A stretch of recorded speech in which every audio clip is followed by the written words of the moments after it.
Gusto ko ng boyfriend, yung pogi, yung yummy, and more! Greenwich Lasagna Supreme. Patong-patong ang beefy, cheesy, saucy sarap. Greenwich Lasagna Supreme.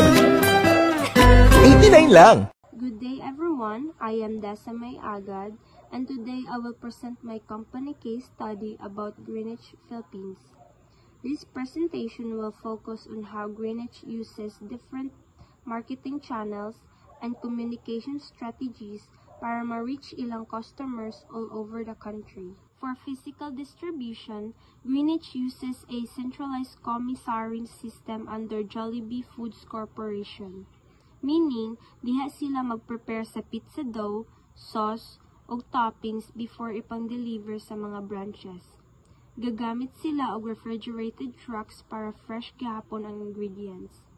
For deliveries, na in-house riders o partner couriers like Foodpanda and GrabFood to reach more customers.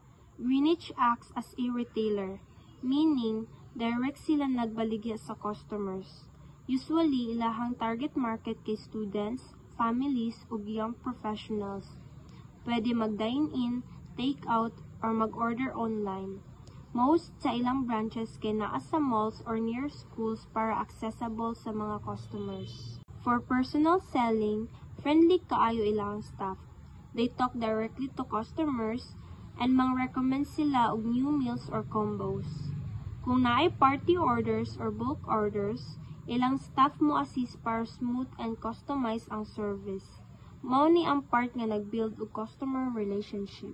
Ang Greenwich known kaayo sa ilang creative campaigns like Sarap to the Finish o Barkada Bonding. Usually, ilang advertisements makita sa TV ug social media.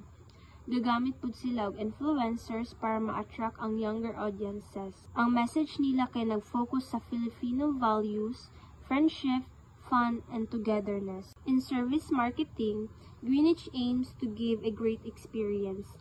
Dapat dali ang service, limpyo ang lugar, og friendly ang staff. Aside from that, nag-offer pud sila og promos ug coupons para sa loyal customers.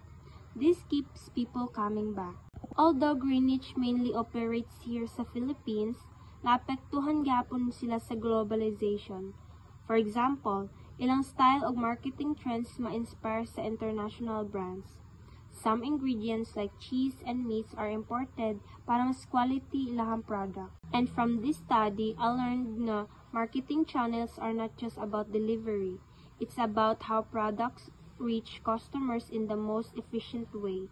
Greenwich shows how logistic, communication, and branding all work together to make the product known and desirable. What inspired me most sa Greenwich strategy kay ilang way of mixing Filipino culture and modern marketing.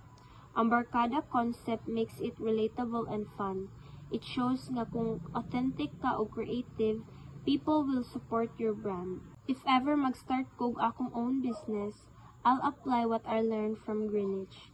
I'll focus on customer satisfaction, branding, and using social media to connect with people.